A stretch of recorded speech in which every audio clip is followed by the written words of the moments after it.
Welcome to World War II Stories for Sleep. Tonight, there is nothing urgent for you to do. There is nowhere you need to go. There is no task you need to finish, no thought you need to hold tightly in your mind. You can let the day loosen its grip. You can let the room around you become quiet. You can allow your shoulders to drop a little. Let your hands rest. Let your jaw soften. Let your breathing slow down, not because you force it, but because there is no need to hurry here. You're only listening. You're only drifting. You're only following a quiet path through history, one slow image at a time. This is not a story of battle. This is not a story of noise or sudden movement. This is not the famous version of war told through speed, fire, or spectacle. This is a quiet story from the hidden edges of history, from the long hours that are rarely remembered, from the shipyards, the workshops, the dim corridors, the mess tables, the engine rooms, the night watches, and the small human moments that lived inside a great machine before history turned it into a symbol. Tonight, we are going to the Yamato, the Japanese battleship Yamato, one of the largest battleships ever built, a ship whose name would later carry weight, sorrow, ambition, secrecy, engineering, pride, loss, and the deep silence of the sea. But this is not the loud story. This is not the story of the Yamato as a legend first. This is the quieter one, the untold story, the story of steel before it became myth, of workers before the ship sailed, of hands on metal, of lamps over drafting tables, of men eating rice in crowded rooms, of engineers listening to machinery, of sailors folding blankets, writing letters, cleaning boots, holding cups, looking at photographs, and walking through the long interior of a ship too large for any one man to fully know. If you drift in and out, that is all right. You do not need to remember every date. You do not need to hold every name. You may let the facts pass gently, like water moving over the side of a hull. Some details may stay, some may fade. That is enough, warm enough, slow enough, known enough. Imagine now that the modern room around you begins to fade. The walls soften, the present becomes quiet, the light around you lowers, the sounds of today move farther away, as if someone has closed a door very gently. And in the darkness behind your closed eyes, another place begins to appear. Japan, the early 1940s, a harbour city, Kure, a naval town on the inland sea. The air is cool before morning. The sky is dark blue, almost black, with a pale edge beginning somewhere beyond the low hills. The water of the harbour lies still in the protected basin, not perfectly still, but calm enough to hold soft reflections from the docks. The smell is salt, iron, coal smoke, damp rope, wet wood, oil, seaweed, paint, and metal warmed and cooled again by the long labour of shipbuilding. There are hills in the distance, there are roofs close together, there are workshops, cranes, rail lines, warehouses, stacks of steel, coils of cable, timbers dark with damp. The slow shape of a naval yard before the day has fully begun. Nothing unusual. Only the ordinary beginning of work. A man crossing a yard with a lunch bundle wrapped in cloth. Another man pulling his coat tighter against the morning air. A foreman checking a paper under a lamp. A cart rolling slowly over uneven ground. A small office where pencils are sharpened. A drafting room where plans sleep under weights. A gate where workers pass in with quiet faces.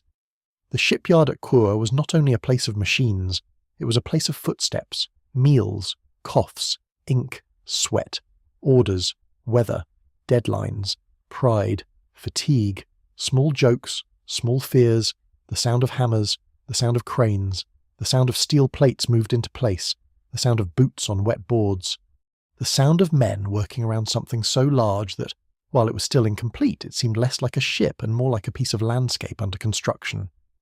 The Yamato was built in secrecy. That is one of the famous facts. The great ship was hidden from ordinary view. Screens, roofs, controlled access, silence, paperwork, military caution. The world was not meant to see clearly what was being made. But secrecy, from inside, does not feel dramatic every hour. Often it feels like routine. A guard checking a pass. A worker told not to speak of measurements. A draftsman folding a plan. A supervisor lowering his voice. A number written carefully and not repeated outside the room. A canvas screen moving slightly in the wind. A ship growing behind barriers. Day after day, plate after plate, rivet after rivet, calculation after calculation. But in those early days, the great ship was not yet a symbol. It was only a problem of engineering and human patience. Steel had to be cut. Steel had to be moved. Steel had to be fitted. Plates had to align.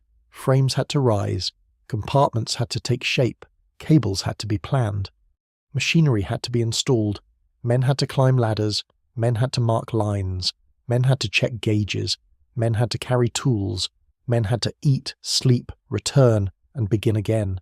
He cleaned, he measured, he lifted, he waited, he checked, he ate, he slept, he returned. This is the untold part of the story, not the famous version, the quieter one. The Yamato began as drawings, lines on paper, plans under lamps, curves calculated carefully, weights considered, armour thickness, turret placement, engines, boilers, compartments, magazines, crew spaces, ventilation, pipes, the great invisible body of a ship before the visible hull rose. In a drafting room at Kure, before the morning whistle, a young naval draftsman might have sat with his sleeve pulled back, one hand steadying the edge of a sheet, the other moving a pencil along a ruler. His name, for our story, is Kenji Morita. He is 26. He is not famous. He will not appear in most histories. But he belongs here because no large ship is built only by admirals and decisions. It is built by many unnamed hands. Kenji knows the feel of paper under his palm. He knows the smell of ink and dust. He knows the discipline of lines. A wrong line can travel into steel. A wrong figure can become weight, delay, danger, confusion. So he works slowly, even when men above him want speed. He checks, then checks again. Near him, older draftsmen speak little. Their concentration fills the room. A lamp hums. A kettle somewhere clicks faintly as water heats. A window is covered partly against the morning glare that will come later. On the table are rulers, pencils, erasers, dividers, ink pens, ashtrays, paperweights, and cloths for wiping hands. Small objects beside a giant idea. That is how large things often begin. Not with thunder, with a pencil, with a table, with a line drawn carefully enough to become steel. Kenji has a small photograph tucked inside his notebook. His wife and their infant daughter. The photograph is not displayed. It stays between pages. He does not look at it while working because sentiment has no place near measurements. At least, that is what he tells himself. But sometimes, late in the evening, when the room has thinned and the last lamps are low, he opens the notebook and looks once, only once, then closes it. The ship in the yard grows by day. His daughter grows at home. Both, in different ways, require patience. Outside the drafting office, the shipyard wakes. Men arrive in groups. Some talk, some do not. A few carry metal lunch tins. A few carry cloth bundles. Some have hands already rough from years of work. Some are younger and still learning how to move safely around steel that does not forgive carelessness. There is a rhythm to the yard, not musical exactly, more like weather made by labour. Hammer, pause, hammer, a shout, a crane chain tightening, metal dragging, boots, a whistle, a cart, water against stone, a hammer again. The unfinished hull of the Yamato dominates the place around it. A huge form under construction, not elegant yet, not fully shaped, more like a skeleton being given armour. Its scale changes the way men move near it. A worker walking below does not think about the full ship every second. He thinks about the plate in front of him, the bolt, the heat, the instruction, the ladder, the tool, the man beside him. But sometimes, when he steps back, or when a fog lifts in the morning, or when light falls across the rising form, he sees the size of what they are making and grows quiet. The Yamato was meant to be more than a ship. Many men understood that, even if no one said it plainly. It was meant to carry national ambition, naval doctrine, industrial strength, engineering secrecy, a belief in decisive battle, a belief that steel could answer uncertainty. But to the workers at Kure, it was also work. Difficult work, heavy work, exact work. The kind of work that enters the body, shoulders, wrists, back, eyes, hands. At midday, men eat in whatever space is allowed.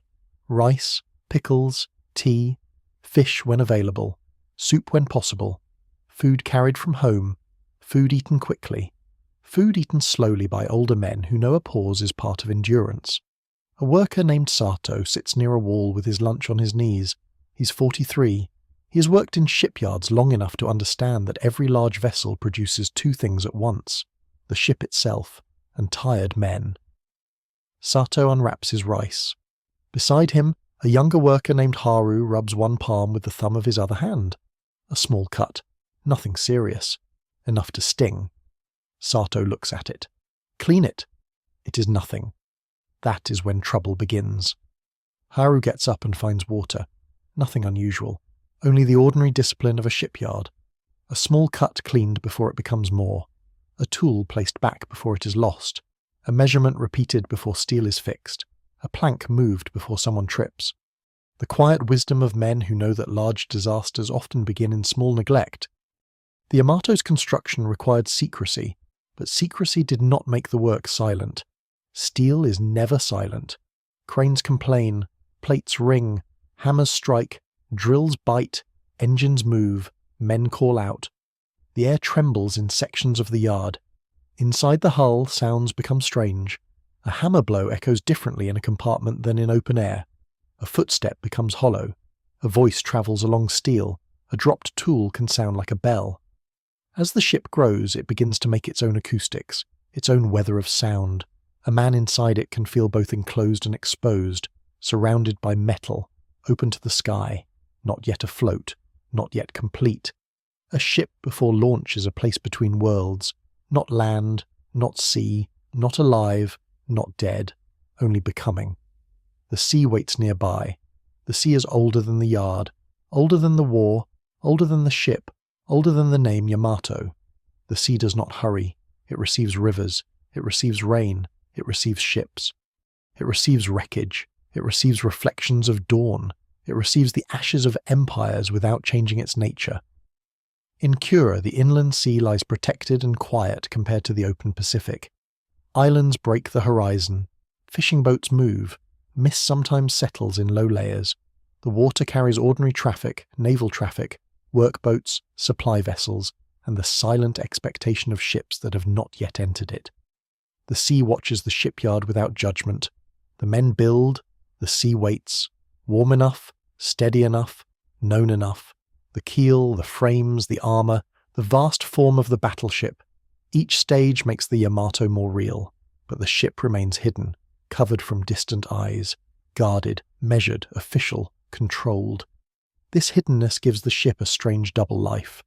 Inside the yard she is all work and difficulty. Outside she is rumour, a shape behind screens, a number not spoken, a name not yet widely known. A secret weight growing beside the sea. At night, after many workers have gone home, the shipyard changes. It does not sleep completely. No great shipyard sleeps entirely during urgent construction, but it quiets. The loud hammering fades. The cranes stand still. A few lamps remain. Guards walk. A late team finishes some necessary task. The hull becomes a dark mass against the darker sky. The smell of the yard changes too. Less hot metal, more cooling steel, damp air, oil, salt, ash, rope, wood. Paint drying slowly. Night gathers in the unfinished spaces. Inside the hull, a single lamp can make a whole compartment feel like a small room inside an enormous future. A worker carrying tools through such a space might hear water outside and imagine, for 1 second, the ship afloat. Not as an official image, only as sound, steel around him, sea beyond. One day, this body will move. One day, these compartments will hold men. One day, the lamps will be naval lamps, not shipyard lamps. One day, the hollow spaces will smell of oil, rice, salt, damp cloth, machine warmth, and the particular human smell of many men living in too little space. But not yet. Nothing unusual. Only an unfinished ship. Only steel. Only work. Only night. You do not need to remember every detail. You may drift in and out. Let the shipyard pass slowly. Cranes, lamps, hull, water. Cranes, lamps, hull, water. The same images returning softly like tide against stone. The Yamato was launched in 1940 and completed in 1941. Those are the dates history keeps, but dates compress human labour. A date says launched. A date says commissioned. A date says completed. But between those dates were mornings and evenings, rain and heat, mist and sweat, plans and corrections, meals eaten in a hurry, hands bandaged, arguments over fittings, inspections, delays, orders, calculations, 1,000 small decisions, 1,000 tired returns. No one aboard or near the ship was living inside history as it would later be written. They were living inside the present. The present asks for the next task.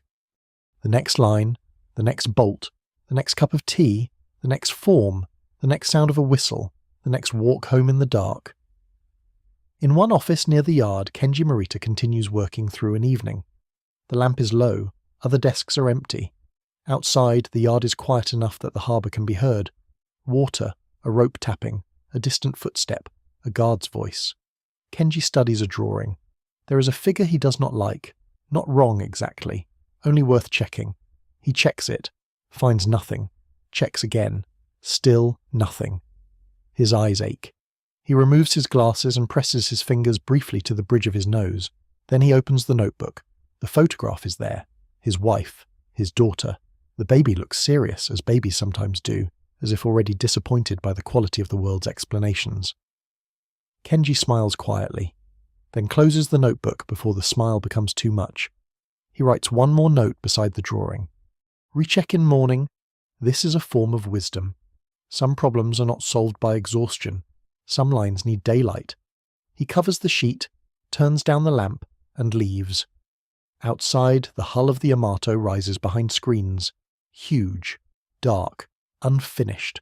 A ship not yet living, but already heavy with meaning others will later place upon it. Kenji passes a guard, nods. The guard nods back.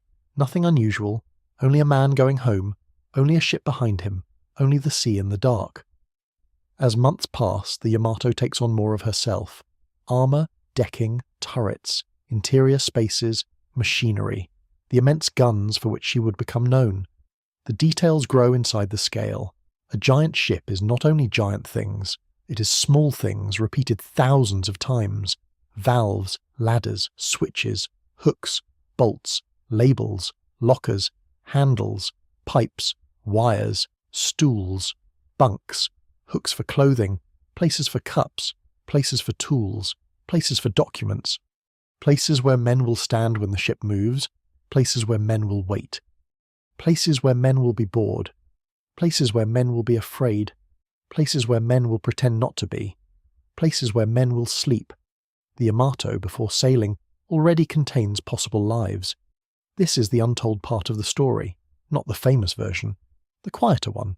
A battleship is remembered for armour and guns, for tonnage and fate. But it is also designed around human routine. Men must eat, men must wash, men must sleep, men must move through narrow passages, men must find air, men must carry orders, men must climb, men must sit, men must stand watch, men must store letters, men must keep photographs dry. A ship that forgets human routine becomes unlivable, no matter how powerful it is. So the Yamato is built not only as a weapon, but as a floating city of compartments. A city with steel walls, a city with engines for a heart, a city with guns for history. A city with kitchens, bunks, officers' rooms, wash spaces, medical spaces, repair spaces, storage spaces, and long interior passages where a man can lose his sense of weather. The sea waits outside, the shipyard builds inside. The men continue. He cleaned, he ate, he slept, he returned, he measured, he lifted, he waited, he checked. Enough. That word belongs in a shipyard too. The plate is warm enough to work. The light is steady enough to see. The ladder is safe enough to climb. The tea is hot enough to hold. The figure is clear enough to pass. The day is done enough to leave. Enough is not perfect. Enough is how human beings continue. By the time the Yamato is closer to completion, the shipyard workers know parts of her as one knows a neighbourhood. A corner where the wind catches. A passage that echoes oddly. A ladder that feels steeper than it looks. A space where a lamp always seems too dim. A place where tools vanish if set down carelessly. A view from a high platform where the harbour appears suddenly wide. Sato knows where to stand when a crane moves a certain load. Haru knows which older worker will lend him a tool without a lecture, and which will lend it with 2 lectures. Kenji knows which plans have been revised so often that the paper itself seems tired. A guard knows the hour when mist usually comes over the yard. A cook knows how long rice must be held before the midday rush. The ship grows through these ordinary knowledges. Not through legend, through routine, through repetition, through hands. Then comes the launching. History can make launching sound like a single event. A ship entering water, a ceremony, a moment. But even a launch is built from preparation. Checks, lines, orders, weather, timing, men at posts, eyes on signals. A large ship does not simply decide to meet the sea. It must be guided, released, watched. The Yamato, massive and guarded by secrecy, moved toward the water as the result of countless decisions made before the public moment.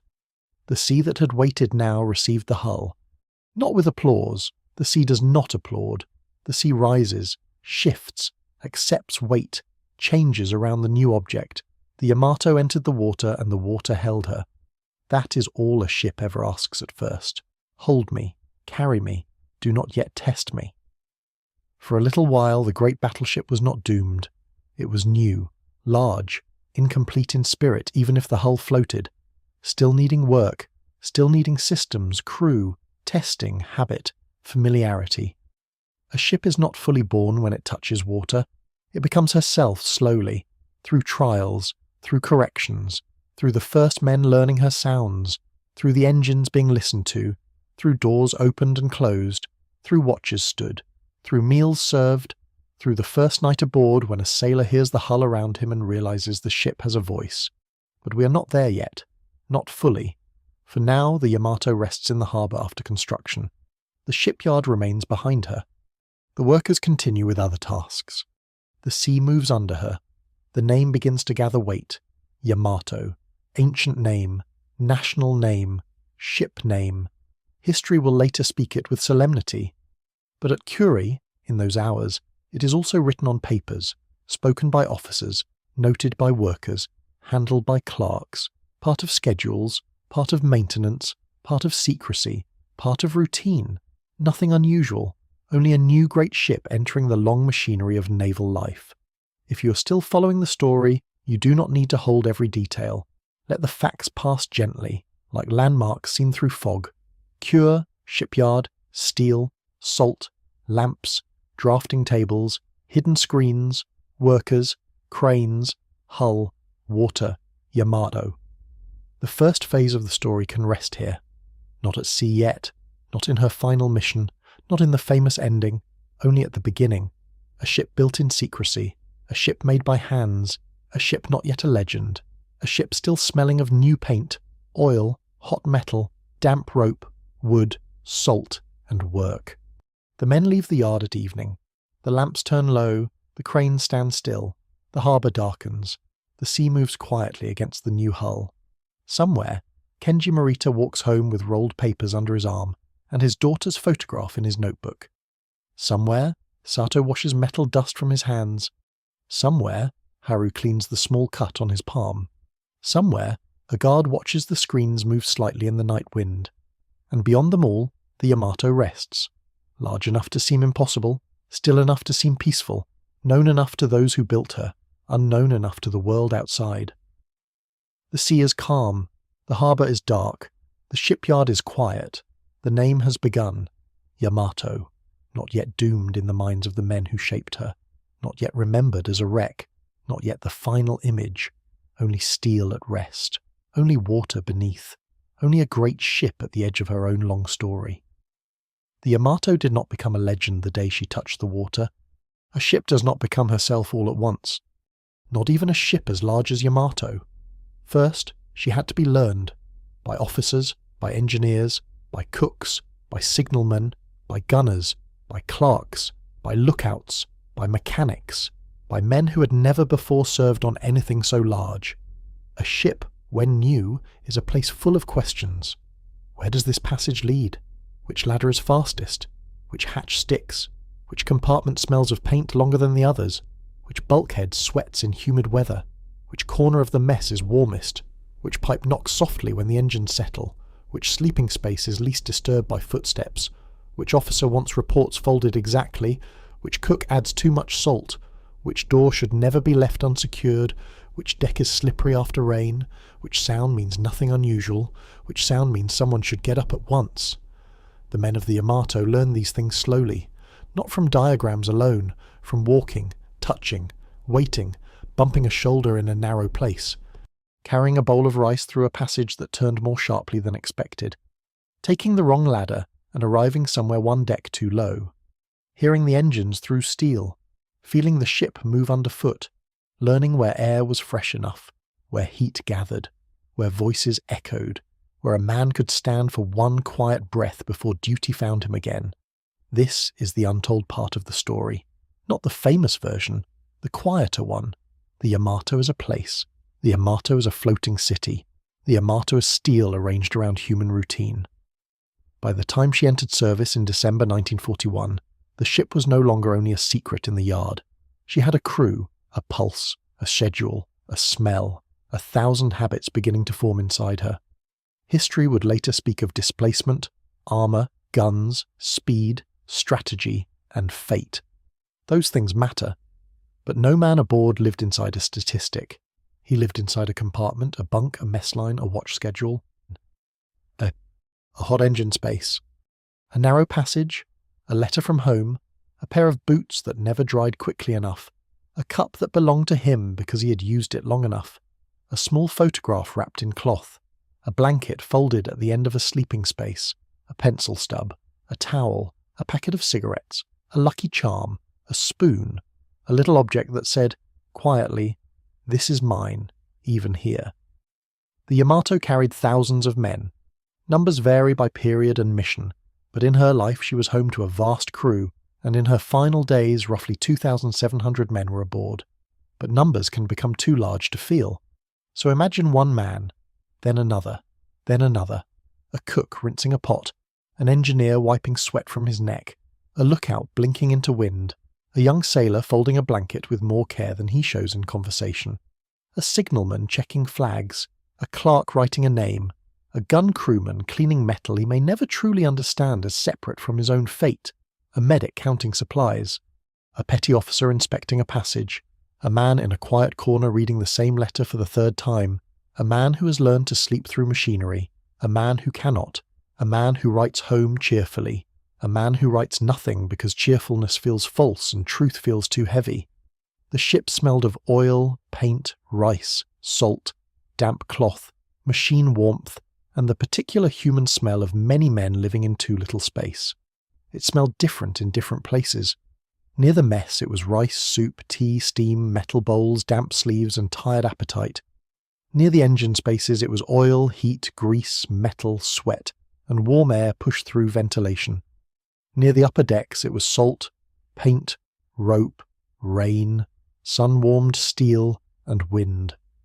Near the sleeping spaces it was blankets, bodies, damp cloth, tobacco, leather, soap, and the stale closeness of men who had slept badly but slept anyway. Near the chart room it was paper, ink, wood, lamp heat, and the faint dryness of maps kept away from spray. Near the medical spaces it was bandage cloth, antiseptic, stored metal instruments, clean water, and the quiet discipline of readiness.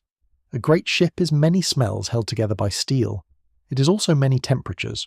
Warm near machinery, cooler near the outer skin at night, humid below, wind cut above, too hot in some passages, too cold in others after rain, comfortable almost nowhere for long, enough perhaps, warm enough, dry enough, quiet enough for a few minutes, known enough to sleep.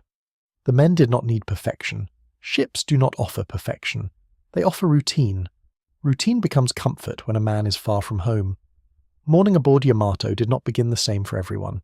Some men woke because their watch ended, some because their watch began, some because a superior's voice entered the compartment, some because footsteps passed too close, some because the ship changed sound, some because they had slept lightly all night, never fully trusting the metal world around them.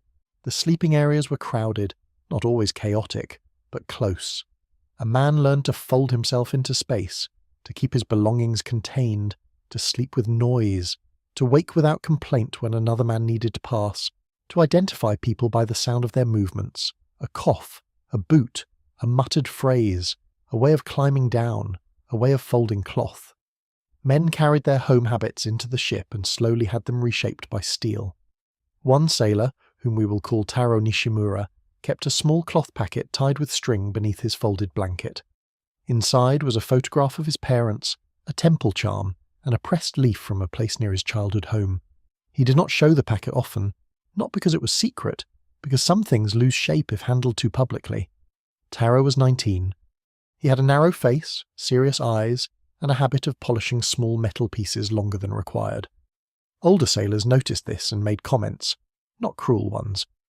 Only ship comments, the kind men use when affection has nowhere formal to go. "You will polish through to the other side," one man said. Taro answered, "Then it will be lighter." That made the older men laugh, and laughter gave him a place among them. On a ship, belonging begins with being teased in a way that does not wound. Taro learned the passages slowly. The Yamato's interior could feel endless to a new man. Ladders, hatches, turns, bulkheads, compartments. A corridor that seemed familiar until it opened into the wrong place. He learned to follow sounds, voices near the mess, a pump, the low vibration of machinery, the change in air near a ladder, the smell of cooking, the sharp scent of fresh paint, the sound of boots above. The ship taught him by repetition. Wrong way, try again, mind the step, duck here, hold the rail, keep moving. Nothing unusual, just the education of a young sailor inside a very large ship. In the mess, men sat close. Meals aboard warships are never only meals, they are time markers. Morning rice, soup, tea, fish when available, pickled vegetables, small comforts, small disappointments, food eaten quickly before watch, food eaten slowly when the schedule allowed, food that tasted better because a man was hungry, food that tasted of nothing because a man was tired. Bowls moved, chopsticks clicked, voices rose and fell. A man complained softly about the rice. Another told him to complain louder so the rice might be ashamed and improve. A third man said rice had more discipline than sailors and should not be insulted. This was life aboard. Not grand, not famous, human.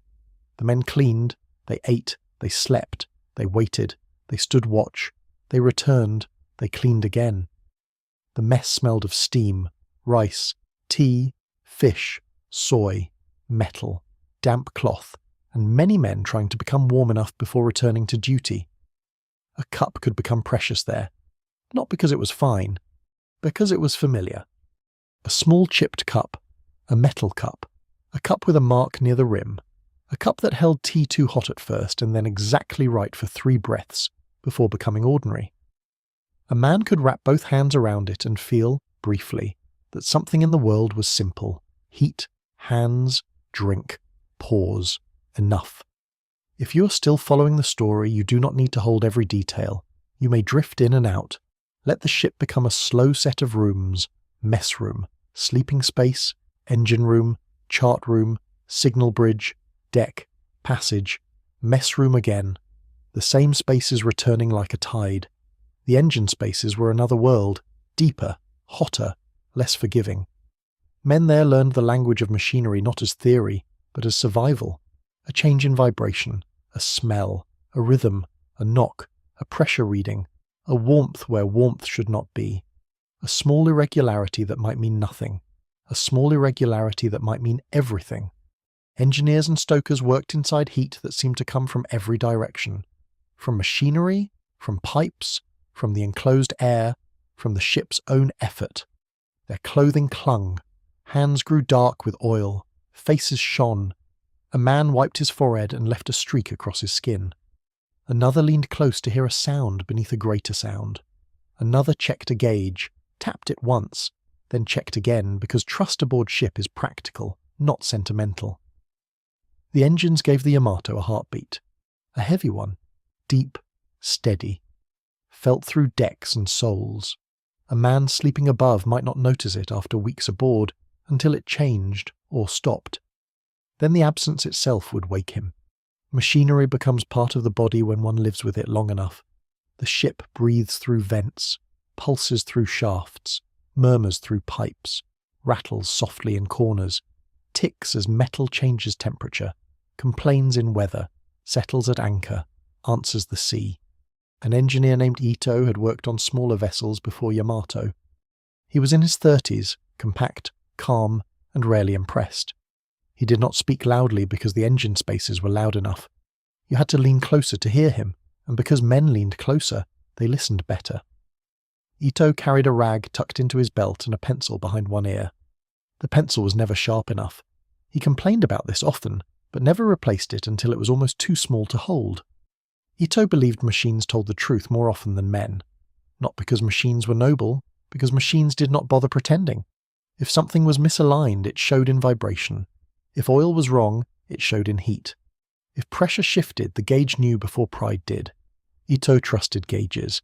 He trusted experienced ears. He trusted men who cleaned tools without being told. He did not trust men who said probably too often. In his small notebook he wrote practical notes. Valve checked. Heat steady. Sound near pump to watch. Nothing unusual. That phrase appeared often. Nothing unusual. It was one of the most comforting phrases aboard. Nothing unusual meant the ship was still herself. The engine room was hot. The mess was crowded. The watch was long. The sea was grey. The night was damp. Nothing unusual. In a world of war, nothing unusual could feel like a blessing. High above, the watchkeepers saw another Yamato. The ship as deck, wind, horizon, weather, signal flags, and sea. At night, the upper decks belonged to darkness and duty. A man on watch stood with coat fastened, hands sometimes cold, eyes trained outward. He watched for shapes, lights, wakes, weather, aircraft, ships, signals, anything, everything. Mostly he watched the sea. The sea is patient with watchers. It offers motion without explanation. Dark water, grey water, morning water, water under moonlight, water under rain, water with small waves, water with long swells, water that seems empty until it is not, water that carries sound strangely, water that reflects the sky while hiding its own depth. The sea is not cruel. The sea is not kind. The sea is older than both words. It was there before the Yamato was imagined. It was there when the keel was laid. It was there when the ship entered the water. It would be there after the final day. To men aboard, the sea could be road, wall, mirror, threat, companion, and silence. Sometimes all in the same hour. A lookout named Masao stood many night watches. He was older than Taro by only a few years, but aboard ship, years of confidence can look like age. Masao knew how to stand without wasting strength. Feet set, shoulders easy, eyes moving, not staring too hard at one point, not letting attention blur. He once told Taro that looking at the sea was like listening to a quiet man. If you try to force meaning from it, he said, you hear yourself instead. Taro did not understand. Then, after enough watches, he did. At midnight, the Yamato changed again. Daytime routines faded. The ship narrowed into lamps, watch stations, engine vibration, and small pools of human wakefulness. Most men slept, or tried to. Some turned in their bunks. Some dreamed. Some lay awake, listening to the ship. Some wrote letters when the light allowed. Some sat with a cup, some stood watch. Some worked below where machinery did not care that it was night. Midnight on the Yamato was not silent. It was layered.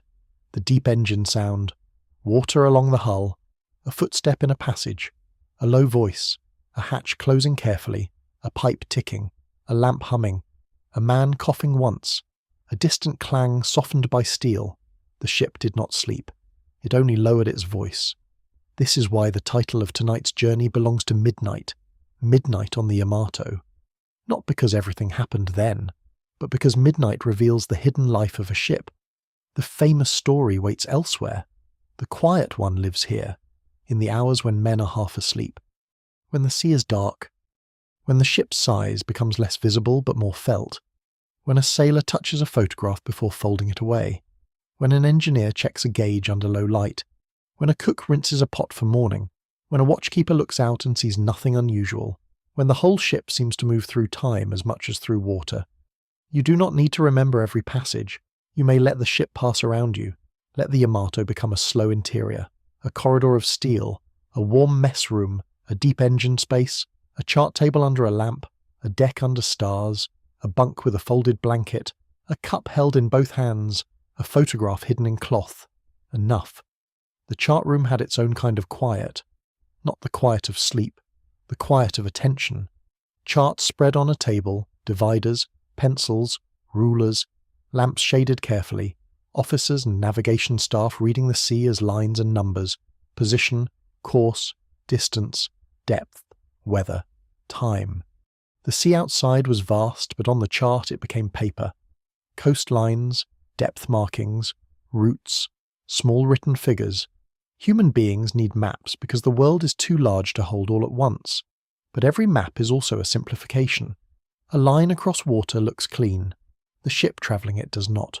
Wind intervenes. Orders intervene. Fuel, visibility, mechanical limits, human fatigue, enemy movement, command decisions, weather, chance. The chart gives a path. The sea gives the conditions. No one aboard was living inside history as it would later be written. They were living inside the present. A present measured in position reports, meal times, watch rotations, maintenance, orders, weather, and waiting. In the chart room, an officer might stand with both hands on the table, studying a line drawn toward a place not yet seen. Another man writes the time. Another checks a figure. Another listens for a report. The lamp throws shadows across the paper. Outside the room, the ship moves. Inside, the sea becomes calculation. Nothing unusual, only men trying to know where they are. Aboard Yamato, hierarchy-shaped life. Officers' spaces, crew spaces, orders moving downward, reports moving upward, forms of speech, forms of posture, forms of waiting.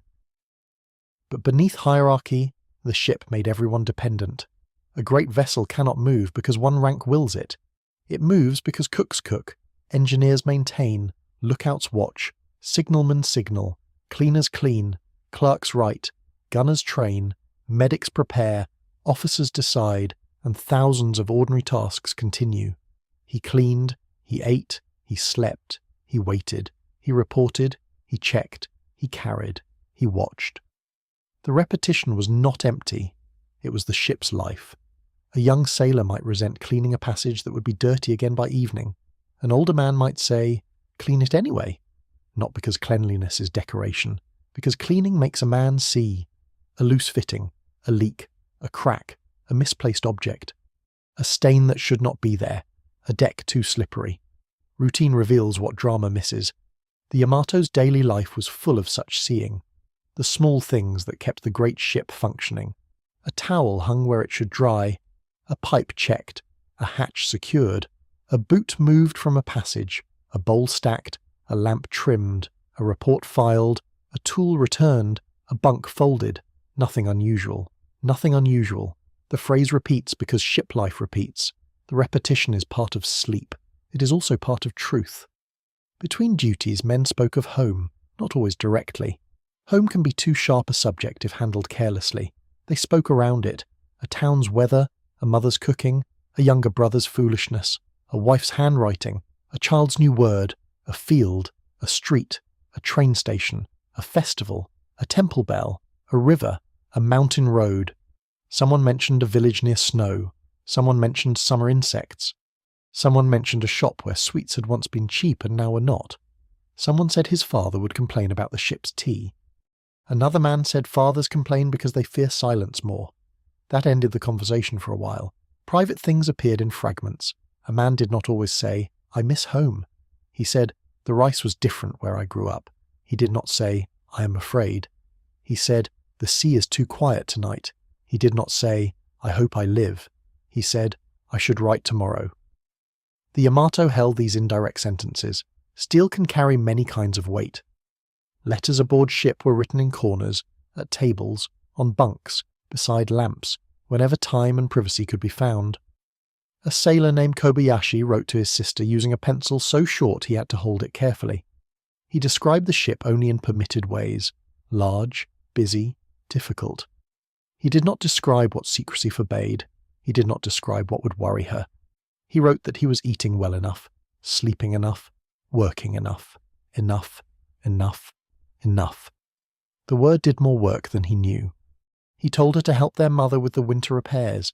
He told her not to let the roof leak worsen. He told her to keep his old books dry. Then he stopped. There was more to say. There is always more to say. He looked at the pencil, looked at the paper, looked at the lamp, then wrote only, "I remember the sound of rain on our roof." That was the true sentence. He folded the letter. A letter aboard a battleship is a small boat. It carries what can be carried. Not the whole heart. Only enough. A senior petty officer might inspect the sleeping spaces after lights were lowered.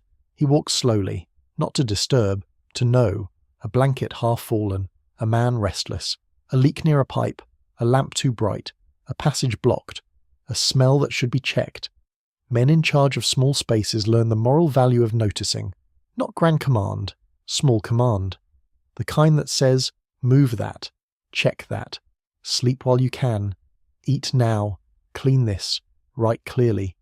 Do not leave your boots there, nothing unusual. And when something is unusual, act before it becomes larger.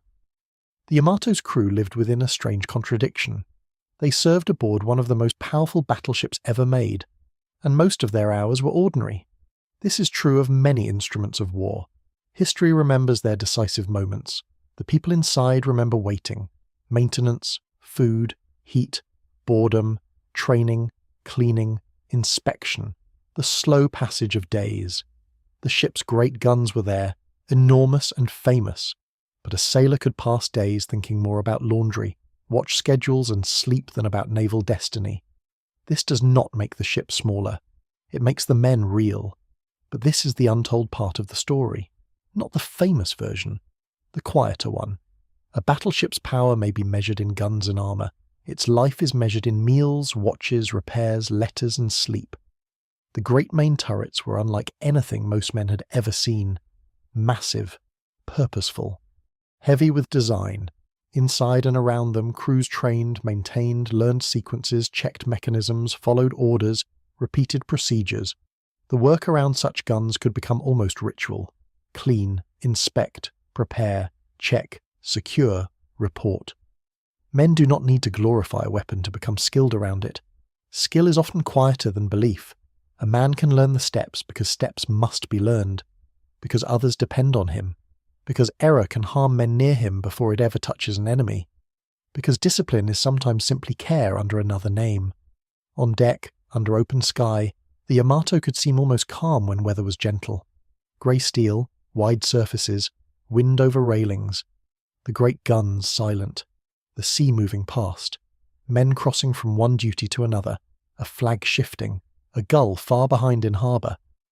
At sunset the ship could take the light along her edges and appear still, solemn, almost peaceful. But inside she remained busy. The mess. The engines, the passages, the watch, the paperwork, the breathing of thousands, large outside, crowded inside, silent outside, noisy inside, legend outside, routine inside. This contrast belongs to the story.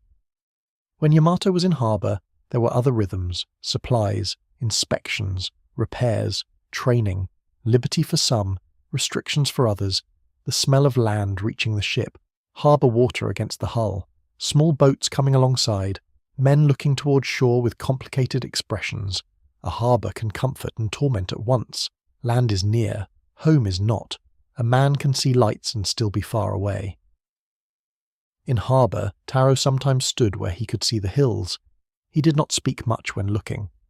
Masao, the older lookout, once stood beside him. "Thinking of home," Masao said.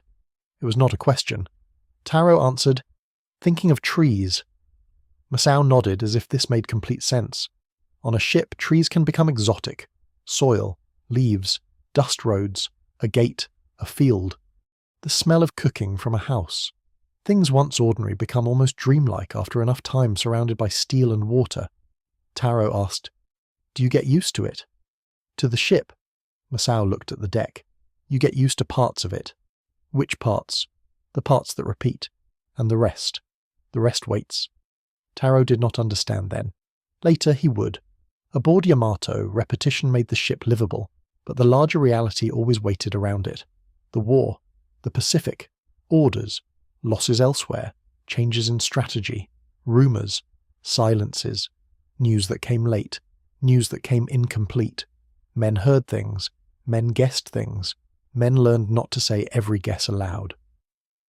By 1944, and then 1945, the situation around Japan had changed deeply.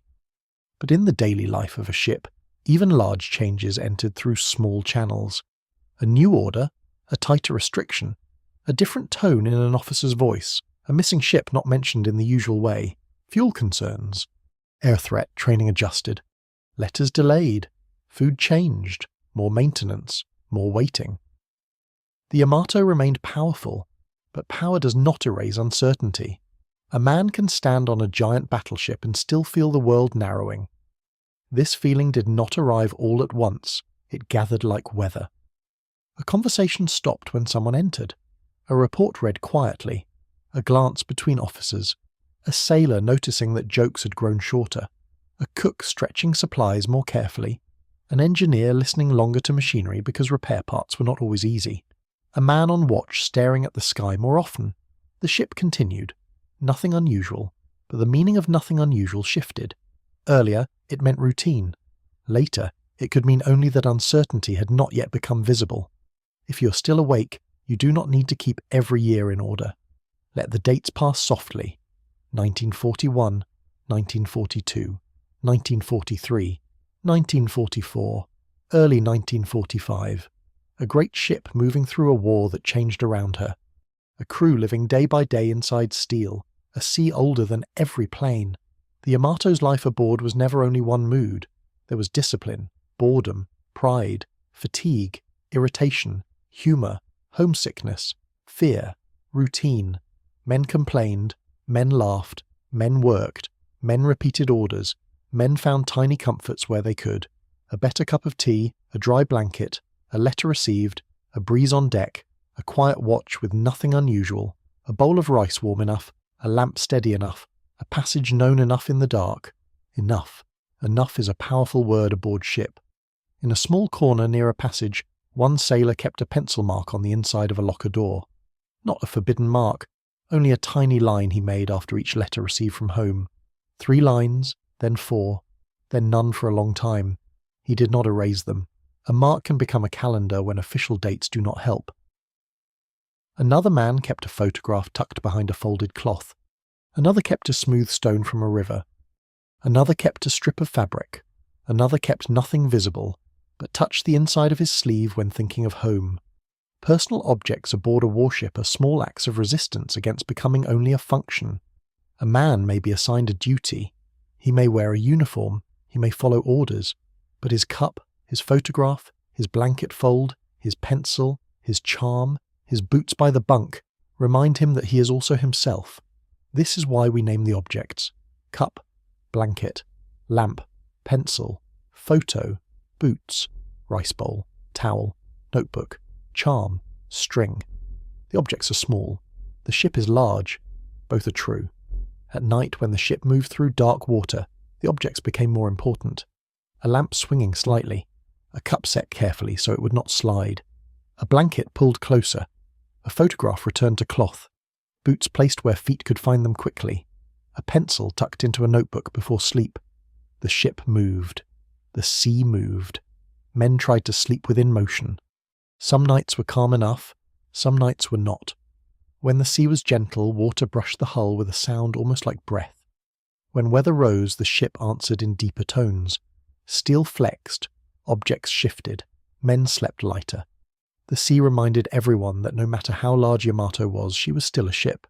And a ship is always a guest on water. The sea does not care about tonnage. It holds what floats. It takes what sinks. It moves beneath everything. This is the untold part of the story, not the famous version, the quieter one. The sea and the men, the ship and the routine, the waiting before the final order. In the navigation spaces, officers marked positions. In the engine rooms, Ito and men like him listened. In the mess, Taro and others ate. On watch, Masao looked outward. In sleeping spaces, men dreamed of places without steel walls. In the medical area, supplies were counted. In offices, papers moved. In storage spaces, rice, tools, equipment, spare parts, cloth, and small necessities waited for use. The ship was huge because war had imagined huge answers, but daily life aboard remained made of small needs: food, water, air, sleep, light, heat, cleanliness, clarity, order, companionship, silence when possible, news when allowed, Hope when it could be held safely. A great ship carries human smallness inside it. That is not weakness, it is truth. By early 1945, the Yamato's world had grown heavier. The war had moved closer to Japan. Fuel was precious. Air power had changed the meaning of surface ships. Many men understood more than they said. Some sensed the age of great battleships was passing. Some did not think in such terms. They thought of the next watch, the next meal, the next maintenance task, the next order, the next letter. No one aboard was living inside history as it would later be written. They were living inside the present. And the present, even near the end of a war, still contains ordinary hours. A man cleaning boots. A man complaining about soup. A man sleeping with one arm over his eyes. A man reading a letter.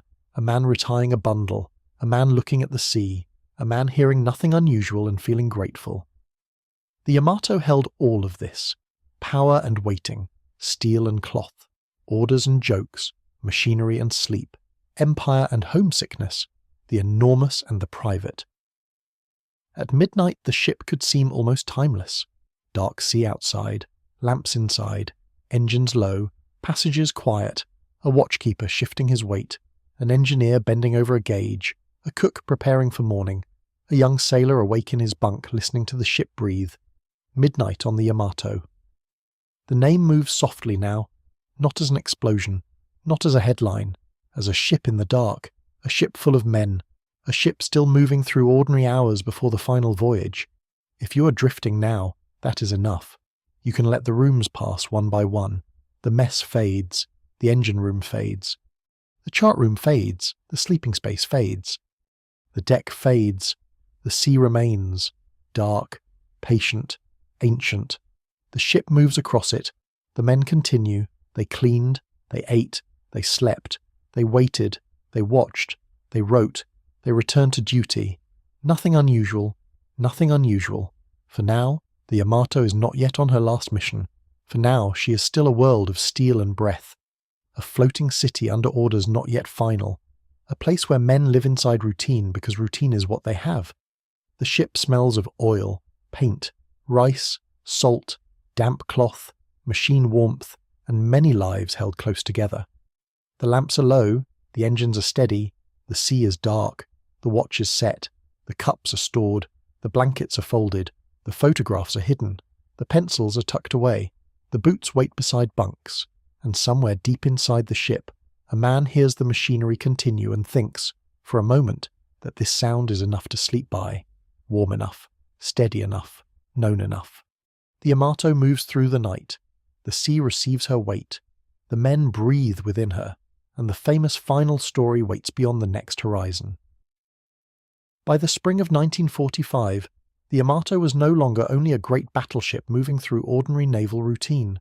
She was still steel, still machinery, still passages, mess spaces, sleeping quarters, watch stations, chart rooms, engine rooms, and lamps. She was still cups, blankets, boots, pencils, photographs, rice bowls, towels, oil rags, valves, ladders, and the steady breath of men living inside metal. But the world around her had changed. The war had moved closer to Japan. The sea routes had grown more dangerous. The sky had become more dangerous than the horizon. Fuel was harder to spare. Ships that had once seemed like the centre of naval power now moved beneath a different kind of threat. Aircraft could cross distance quickly. Aircraft could find ships on open water. Aircraft could make even the largest vessels seem exposed. The age of the great battleship was not gone in the minds of all men. But it was being questioned by the sea, by the sky, by loss, by distance, and by the hard arithmetic of war. No one aboard the Yamato needed a historian to explain that things had changed. They felt it in routine, in orders, in shortages, in delays, in the tone of officers, in the way conversation stopped when certain subjects came too close, in the way the ship, enormous as she was, seemed sometimes to be waiting for a purpose large enough to match her size. The final purpose came in April 1945, Operation Tengo, a mission toward Okinawa, a mission that would send Yamato and her escorting ships south, across waters watched by American air power, toward a battle already unfolding far away. History would later describe it plainly, a final sortie, a mission with little chance of return, a doomed voyage. But no man aboard woke up inside a phrase like that. No one opened his eyes and thought, I am now part of a doomed battleship. They woke into compartments, into heat, into orders, into the smell of rice and oil, into another morning aboard a ship whose future had narrowed. They woke into the present, and the present, even when fate is near, arrives one task at a time. A man is told to report, a man folds a blanket, a man checks a valve, a man cleans a surface already clean enough, a man writes a letter, a man looks at a photograph, a man ties his boots, a man says nothing unusual because saying more would make the room too heavy. The Yamato prepared, not with spectacle, with work. Work is how ships approach history. Men move through the passages carrying tools, messages, parts, folded cloth, ammunition details, orders, lists, and private worry hidden under ordinary faces. The mess continued. The engines required attention. The chart room required numbers. The signal spaces required readiness. The medical spaces required supplies. The deck required inspection. The ship required everything. Great events are often held together by small tasks performed by tired men. This is the untold part of the story, not the famous version, the quieter one. The mission that would later be remembered for its ending began with preparations that looked almost ordinary from a distance. A cup placed down, a locker opened, a cloth bundle tied, a letter folded, a boot pulled on, a watch checked, a hatch closed, a name entered, an officer stepping into a room with new instructions, a sailor hearing the instructions and lowering his eyes for one breath before answering. Yes.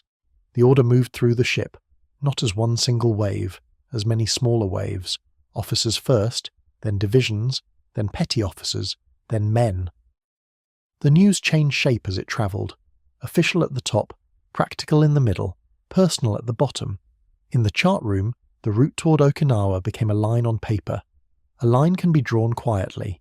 A pencil can move over a chart without sound enough to disturb a sleeping man in another compartment. But a line on paper can carry thousands of lives. Position, course, speed, fuel, distance, enemy airfields, expected waters, times, reports. The sea outside remained old and indifferent. On the chart, the sea became space to be crossed. The chart room smelled of paper, ink, lamp heat, wood, damp cloth, and the faint trace of tobacco that clung to coats even when no one smoked. A navigator bent over the table. Another officer stood beside him. A pencil mark was made, a time written, a measurement checked. The line moved south. Okinawa was not only a name then, it was a place of battle, a place of men already fighting, a place toward which the Yamato would sail with a mission whose logic belonged to war, command, desperation, and sacrifice. But inside the chart room the line was just a line, straight enough, clear enough, known enough. The map did not show fear. Maps rarely do. Maps show coastlines, depths, bearings, distances, positions. They do not show a sailor touching the photograph inside his shirt. They do not show an engineer listening longer than usual to the machinery, because he knows the ship may be asked to go farther than return allows. They do not show a cook measuring rice with the seriousness of a priest. They do not show a young man trying to write home without saying goodbye. Maps make voyages look cleaner than they are. The Yamato's final voyage was not clean. It was human. In the sleeping spaces, men prepared in different ways. Some made jokes, short ones, dry ones, the kind that do not ask to be answered. Some grew quiet, some became more careful with their belongings. A blanket folded too neatly, a cup washed and placed where it belonged, a photograph looked at, then wrapped again, a charm tucked deeper into cloth, a letter started, abandoned, started again.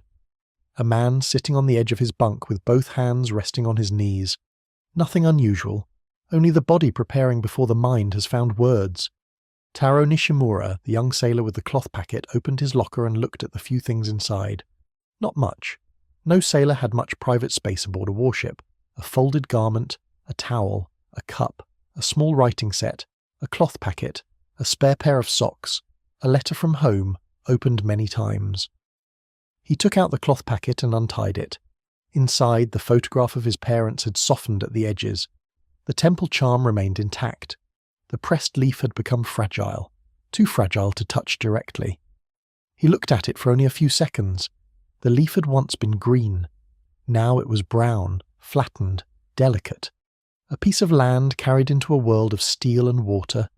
He did not know why he had kept it so carefully. Perhaps because no one ordered him to. That was enough. Some objects matter because they belong to no one's duty. He wrapped the packet again, slowly, tied the string, placed it inside his clothing, not back in the locker. Masao, the lookout who had taught him how to listen to the sea, saw the movement but said nothing. After a moment, Masao said, "Check your boots." Taro looked down. "They are checked." "Check them again." So he did. This was care, not sentimental, practical. On a final voyage, care often wears the face of instruction. Check your boots. Eat now. Sleep if you can. Write clearly. Tie that tighter. Drink water. Keep your hands warm. Do not stand in the passage. Nothing unusual. Only men caring in the few languages allowed to them. In the engine spaces, Ito and the other engineers worked with a calm that had weight beneath it. Machinery did not become symbolic because the mission was final. Machinery remained machinery. Oil still had to be right. Heat still had to be watched. Pressure still had to be read. Vibration still had to be understood. A valve did not care about destiny. A pump did not respond to patriotic language. A bearing did not remain sound because men wished it so. The engines required competence, so Ito gave them competence. He checked. He listened. He wiped.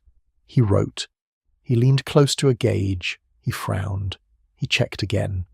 Nothing unusual. That phrase appeared in his notes more than once. But by now, nothing unusual meant something different. It meant the machinery was ready. It meant the ship could move. It meant the voyage could happen. The same words that once comforted now carried weight.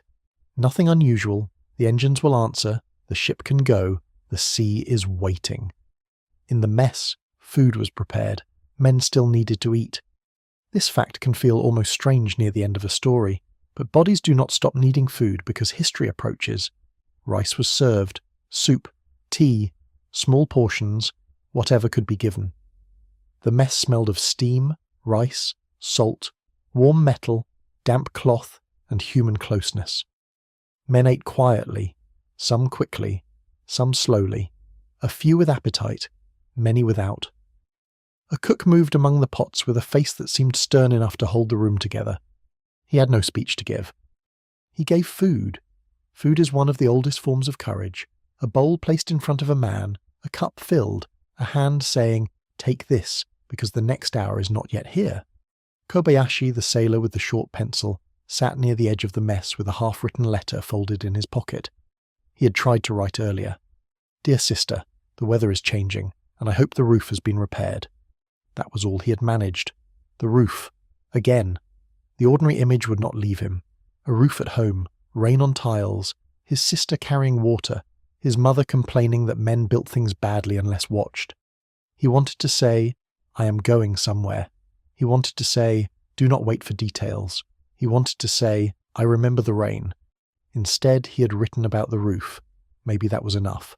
A roof means home. Rain means memory. Repair means hope.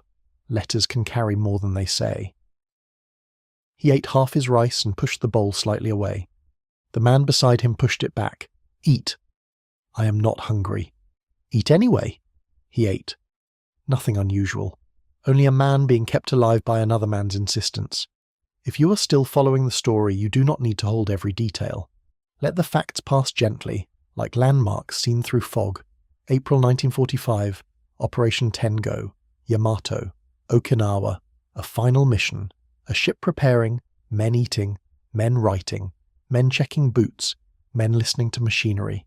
You may drift, you may return when a detail calls you back. The story will keep moving slowly. The Yamato departed from the inland sea on April 6, 1945. That is the date history keeps. But departure was not only a date, it was a change in sound. Harbour sound becoming sea sound.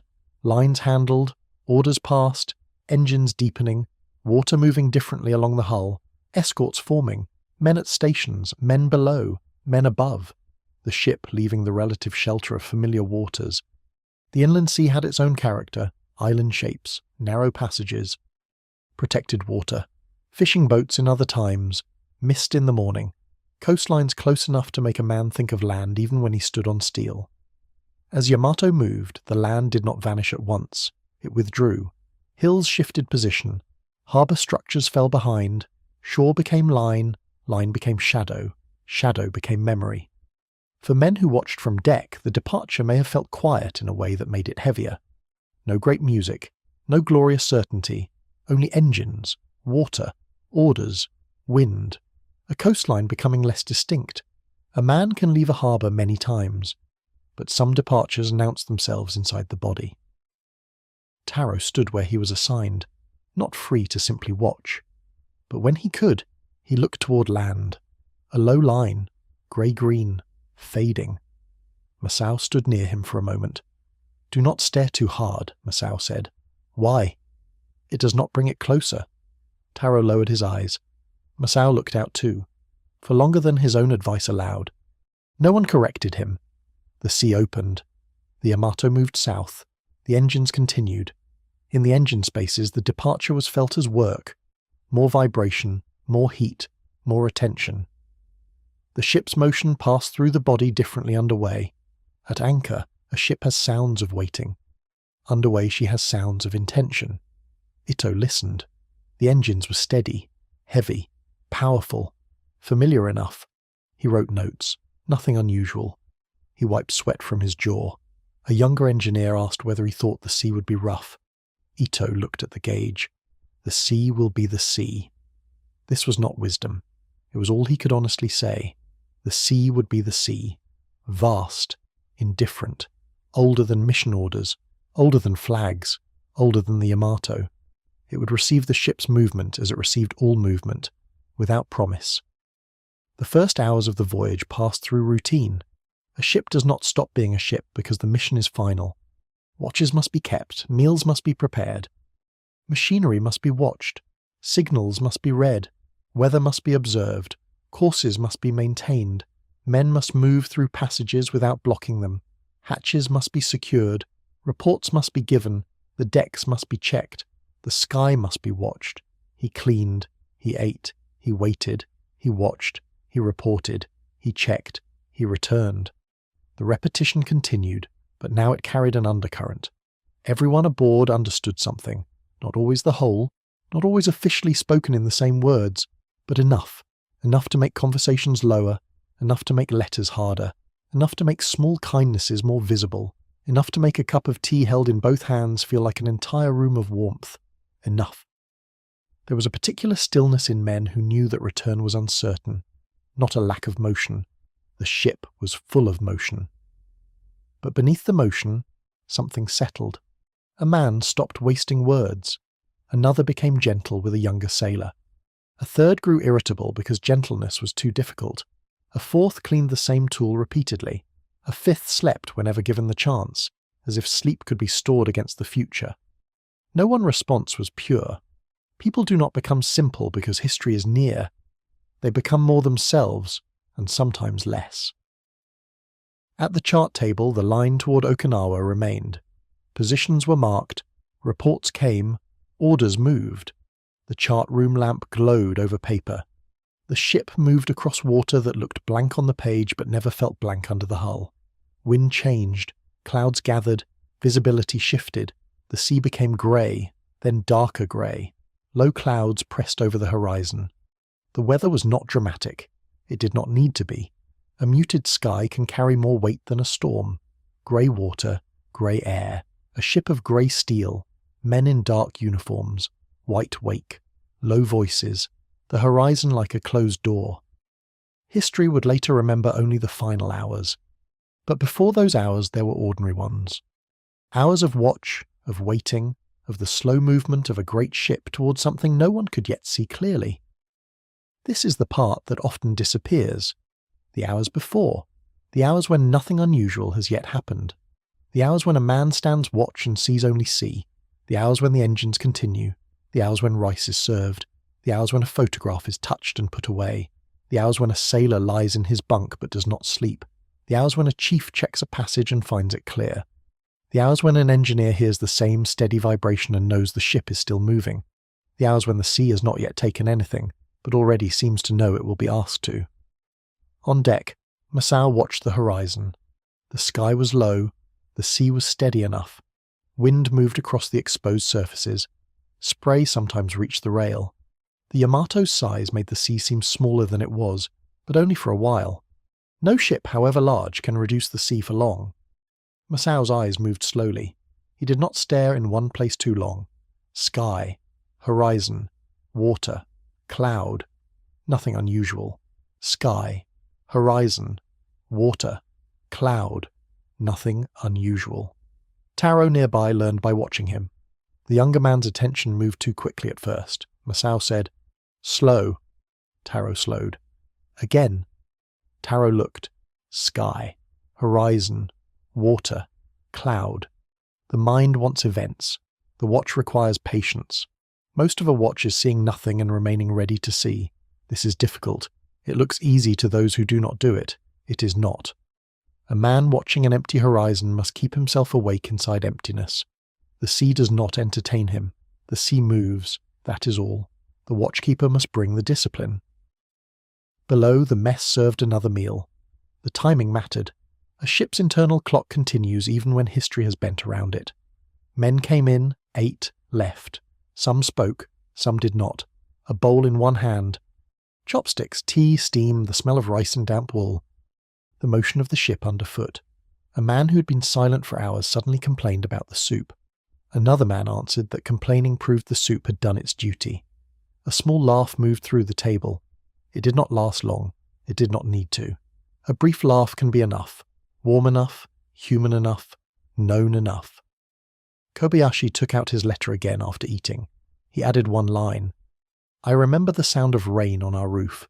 He stared at it. Then wrote, "If the roof still leaks, place the basin near the back wall, not the door." This made the letter practical again. That helped. Practical words are easier to send than farewell. He folded the paper. He did not seal it. In another compartment, Taro wrote nothing. He only checked the cloth packet. Still there. Photograph. Charm. Leaf. He held the packet for one breath, then tucked it away. The ship moved south. The sea widened. The escorts kept formation.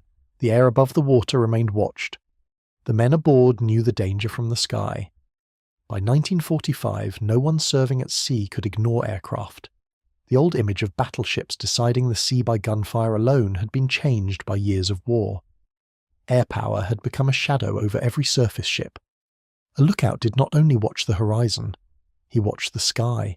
A sound above water could become everything. But during the crossing, there were long stretches of only waiting. That waiting is part of the story. The human mind often jumps from departure to battle, from order to ending, but ships do not jump. They move, mile by mile, hour by hour, engine turn by engine turn, watch by watch, meal by meal. A doomed ship still travels through ordinary time. No one aboard could skip those hours. They had to live them. If you are still listening, you do not need to hold the whole mission. You do not need to remember every ship in the force. You do not need to follow every movement on the chart. You may let the voyage be simple. A large ship, a grey sea, low clouds, engine steady, men watching, men waiting, men holding small objects in a world too large to hold. In the navigation space, the line continued. Reports came in. The mood was controlled. An officer asked for a position. A figure was given. A time noted. A correction made. The pencil moved. Nothing unusual. The lamp remained steady. The chart lay flat. Outside, the sea moved under cloud. The Yamato sailed on. At night, the ship changed again. Midnight on the Yamato. Now the title returns. The ship moving through dark water toward Okinawa. The sky closed. The sea black, then grey where wake broke it. Lamps low inside. Watch stations alert. Engines deep below, steady and heavy. A man in a passage pausing to let another pass. A cook rinsing a pot. A sailor half asleep with one hand around a cup. A lookout feeling wind on his face. A photograph under cloth. A pencil tucked behind an ear. A pair of boots ready beside a bunk. Nothing unusual, and yet everything unusual beneath it. Midnight has a way of revealing what daylight covers. By day, men are busy enough to hide inside tasks. At midnight, tasks continue, but the mind finds spaces between them. A sailor on watch thinks of home without wanting to. An engineer hears the machinery as if it were breathing for the whole ship. A young man in a bunk listens to footsteps and wonders who else is awake. An officer in the chart room looks at a line and knows it is not only a line. The sea outside is dark. The ship's wake glows faintly where water breaks. No land visible. Only the ship, the escorts, the sky, the engines, the course, and the ancient water. The sea is vast at night. Not because it is larger than by day, because the eye cannot measure it. Darkness removes edges. A man standing above deck may feel the ship beneath him, as the only solid thing left in the world. Steel below, wind around. Water everywhere, nothing unusual, only the sea. Only the mission, only time moving forward. In the engine spaces, Ito remained awake. Perhaps he had slept earlier, perhaps not enough. He stood with the same rag at his belt, the same short pencil, the same listening face. The younger engineer beside him looked exhausted. Ito said, "Drink." The younger man drank. "Eat when you can." "I am not hungry." "Eat when you can." "Yes." Ito did not explain. Men who had been at sea long enough understood that appetite could vanish when needed most. So one ate by discipline, drank by discipline, rested by discipline, lived by discipline until feeling returned later if it did. The machinery remained steady, warm enough, regular enough, powerful enough, enough. Above, Masao and Taro stood another watch. The dark sea moved outward forever. Taro's eyes burned with fatigue. Masao noticed. "Blink." "I am." "More." Taro blinked. Wind touched their faces. Somewhere behind them, a quiet order moved along the deck. No alarm, no sudden movement, only ship life at night. Taro said, after a long silence, "Do you think of home on watch?" Masao kept his eyes outward. "Yes." "What do you think of?" "Laundry." Taro turned slightly. "Laundry. My wife hanging laundry." Nothing more. That was enough. A whole home in one image. Cloth moving in wind, a yard, a woman's hands, weather over land, not sea. Taro looked back to the horizon. "I think of trees." "I know," Masao said. The answer was gentle enough that Taro felt no need to speak again. The ship moved. The sea remained. The night held them. In the mess, a few men not on watch sat with cups. The room was dimmer now. The air smelled of rice, tea, damp cloth, metal, fatigue. One man had fallen asleep sitting up. Another nudged him before his head could hit the table. A third man cleaned a pair of glasses with a cloth. He cleaned them for too long. No one told him to stop. Hands need work. Bell had said that on a different ship in a different story. But the truth belongs here too. Hands need work. A cup, a cloth, a pencil, a valve, a boot, a folded letter, a charm, a map, a rail. Waiting is harder when hands are empty. The Yamato's final voyage was full of hands trying to stay useful. Hands on instruments, hands on cups, hands on ladders, hands folding cloth, hands checking buckles, hands writing lines that did not say goodbye, hands cleaning a passage, hands resting briefly on warm machinery, hands touching a photograph once, then away. The next morning, April 7th, came grey. Not black, not bright, grey. Low clouds, a muted sea, air that felt heavy with weather and distance. The ship continued toward Okinawa. The final day had arrived, but it did not announce itself with a title. It began like a day aboard ship. Watches changed, men ate, reports moved, engines continued, the sky was watched, the sea was watched. Nothing unusual, that phrase again, nothing unusual, until it was no longer true. Before the famous final hours there were still ordinary minutes. A man finishing tea, a man adjusting a strap, a man checking a gauge, a man folding a blanket because leaving it loose felt wrong, a man reading the first line of a letter and not finishing it, a cook scraping a pot, a navigator marking a position, a lookout scanning the sky, a sailor touching the packet under his clothing. The ship was still herself, still moving, still full of rooms, still full of breath. The sea around her was the same sea that had waited at Kure, the same ancient water, though in another place. It did not know Yamato as a name. It knew weight, motion, hull, wake. weather. It knew the pressure of the ship passing through it. It knew the wind. It knew the sky. It would soon know the rest. But before that, there was the crossing. And before the ending, there was this suspended hour. The hour when the men aboard had not yet been taken by history's final image. They were still men inside a ship. Taro, Masao, Ito, Kobayashi, cooks, engineers, lookouts, signalmen, officers, medics, clerks, men with cups, men with letters, men with boots, men with photographs, men who had slept, men who had not, men who knew too much, men who knew only their next station. The Yamato moved beneath the low sky. The escorts moved with her. The sea widened. Reports would soon arrive. Aircraft would soon come. The famous story would soon begin. But this is still the untold part, not the famous version, the quieter one. The final ordinary hours of a doomed battleship, hours of watch, of waiting, of the slow movement of a great ship towards something no one could yet see clearly. If you are listening now, you may drift. You do not need to hold the whole route. You do not need to carry the whole mission. Let the ship carry it for a while. Let the sea carry it. Let the engines continue in the distance. Let the grey water pass along the hull. Let the men remain for this moment in their ordinary gestures, eating, writing, watching, checking, cleaning, waiting. Nothing unusual, nothing unusual.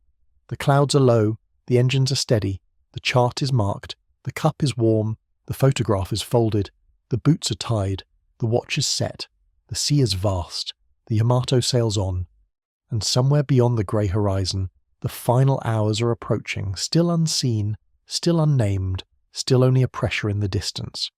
The final hours of the Yamato did not begin with a feeling of legend. They began with watch, with reports, with grey water, with men at stations, with engines continuing, with low cloud, wind, and the old movement of the sea. April 7th, 1945. The date would later become fixed in history, a clear marker, a final day. But aboard the ship, time still moved in ordinary pieces. A lookout's eyes moving across the sky, an engineer reading a gauge, a cook wiping a surface, a sailor tightening a strap, a man finishing tea because the cup was still warm, a man touching a photograph once then tucking it away, a man in the chart room writing a time, a man below deck listening to the ship's machinery and telling himself there was nothing unusual. The Yamato sailed under a grey sky toward Okinawa. The sea was wide around her. The escorts moved with her. The horizon seemed muted. Clouds hung low. The air was neither calm nor violent. It was simply weather. The kind of weather the sea has carried for longer than any human order. In the engine spaces, Ito listened. The great machinery continued. Heat, oil, vibration, pressure, breath. The engines did not know the meaning of a final mission. They knew fuel, load, motion, temperature, alignment. The language of machinery is narrow, and because it is narrow, it is honest. Ito checked a gauge, then another. The younger engineer near him wiped sweat from his neck. The air was heavy. The sound was deep. Metal surrounded them. The ship's heart continued to beat through steel.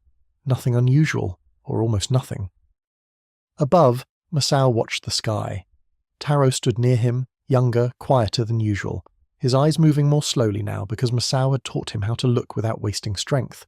Sky, cloud, horizon, water, sky again. The sea did not offer answers. It only opened outward. The wind pressed against their faces. Somewhere behind them, orders moved along the deck, not rushed yet, not panicked. The ship held herself in discipline. A great ship at sea is a world of controlled motion. Even when the future narrows, the present remains practical. Stand here, watch there, report clearly, move aside, hold the rail, secure that, check again. Nothing unusual. But then the reports began to change. Far away aircraft had been sighted. At first, information moved through the ship in fragments.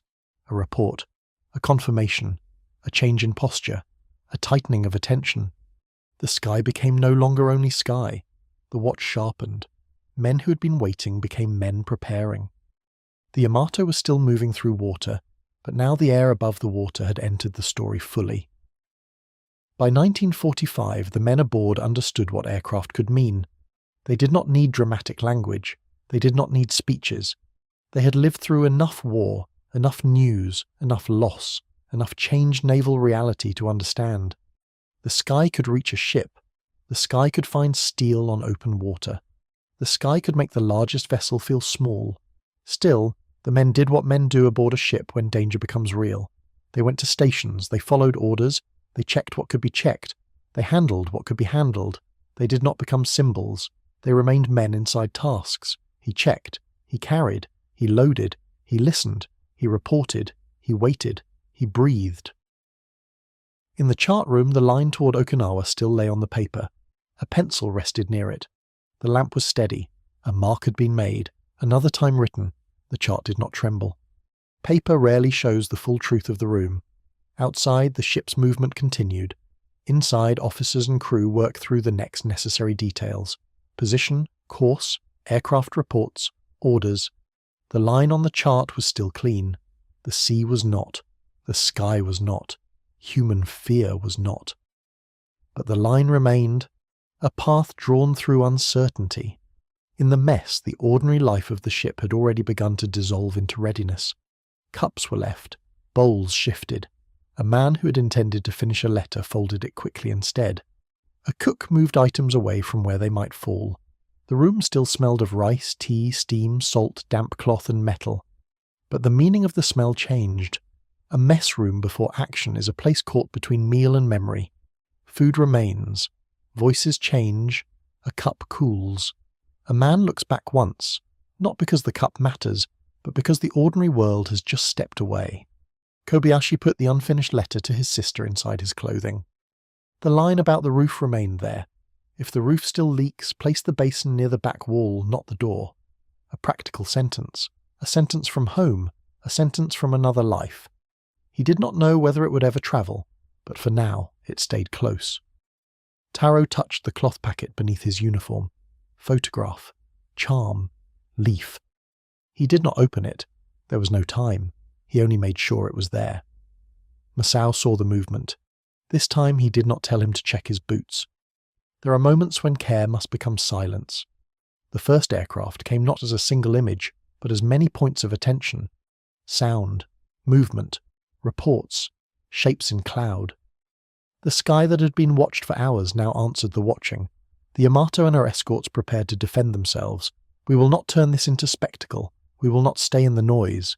We will remember it with distance and respect. The guns spoke across the water. The ships answered. Smoke drifted. Spray rose and fell. The cold sea received the force of men's decisions and carried the sound outward until it faded into wind. Aircraft came in waves. The Yamato turned. Men shouted orders. Men repeated them. Men worked the weapons they had been trained to work. Men below kept machinery alive. Men in compartments braced themselves. Men in medical spaces prepared. Men on the bridge watched the sea and sky become one field of danger. The ship that had once been steel in a hidden yard was now fully inside history. But even here, inside the famous final hours, the human details remained. A hand slipping on a wet rail and finding grip again.